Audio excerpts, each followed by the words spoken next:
Kumusta sa inyong lahat? Dito naman tayo sa vlog natin ngayon gabi sa Batang Quiapo. Kinabahan.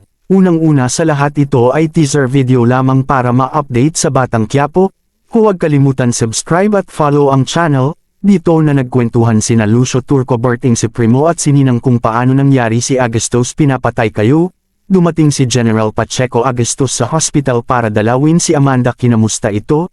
Dito ay habang nagkakape sila, narinig nila ang balita sa si Amanda ay nabaril at dinala sa hospital at nang isip na sila na si General Pacheco ang gumawa nito.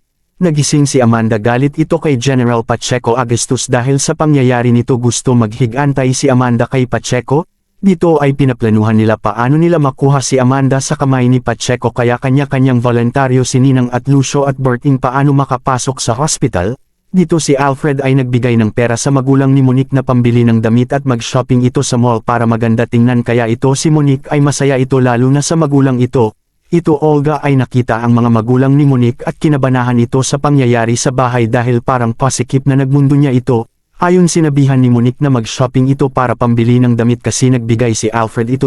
Umalis na sila ito pantang mall pero nakita ito ni Olga. Dito kinausap ni Olga ng mga tauhan niya, pasikip na ang mundo niya sa bahay nito. Dito gusto niya pumunta sa Quiapo na paliwanag na hindi siya yung nakita ni Lolo Noy ito. Dito si Inting ang unang nagising, ito ay nilunas kaagad ng doktor at dito kanya-kanyang gising na sila ito at dito wala si Owen sa tabi nila kaya sabi ng doktor ay critical ito kaya sila ay nag-alala kay Owen. Dito ay dumating siya si Warden at kasama ito sa hospital para kumustahin at sunduin na ang mga inmates na saktan ito. Pinuntahan si Owen at sabi na ang tibay ng maliit ito parang si Tanggol di mamatay. Pinuntahan din si Bong sa ward, doon nagising ito sa sakit dahil pinalo ito ang sugat at nagising ito at sinabi ni Bong na marami sila, di namin alam, babawi na lang ako. Nag-isip si Bong na makatakas, maunahan ito dahil patayin din ito nila. Dito nakabalik si Ben sa kulungan at sinabi na ito mag-ingat kasi balikan ito sa mga tao ni Bong.